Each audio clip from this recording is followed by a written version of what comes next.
Bonjour, nous sommes au 12e leçon de cette semaine concernant l'éducation et en particulier aujourd'hui nous allons parler du sabbat.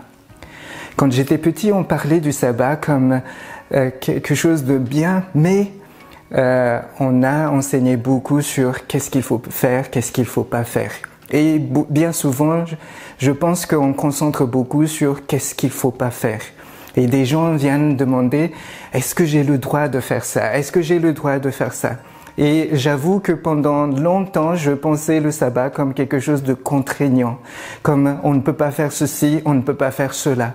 Jusqu'au moment où j'ai découvert qu'en fait c'était quelque chose d'extraordinaire, quelque chose de très bien, parce que Dieu veut ce jour-là s'arrêter. Il s'arrête, c'est à lui et il veut s'arrêter avec nous.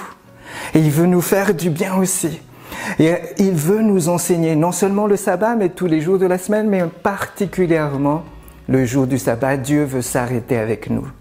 Et quand on voit Adam et Ève, le premier jour, d'après le récit de la Genèse, c'était le sabbat, où ils ont découvert toute la création de Dieu et ils l'ont découvert avec Dieu. Et ce projet de Dieu continue encore aujourd'hui.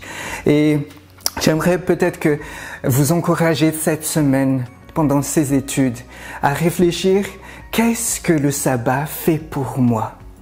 Jésus a dit que le sabbat n'est pas fait, l'homme n'est pas fait pour le sabbat, c'est le sabbat qui est fait pour l'homme et le Fils de l'homme est maître même du sabbat.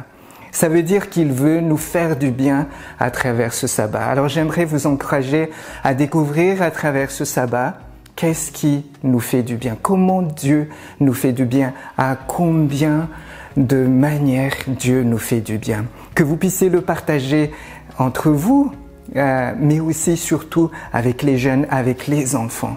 Et que le sabbat devienne quelque chose de merveilleux pour chacun d'entre nous.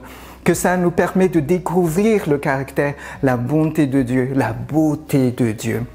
Et enfin, que cette parole qui est écrite dans Ésaïe 58, verset 14, « Et tu feras du Seigneur tes délices », que ce soit quelque chose qui reste en nous. Et que non seulement le sabbat est un délice pour nous, mais le Seigneur aussi est un délice pour chacun d'entre nous. Bonne étude. Amen.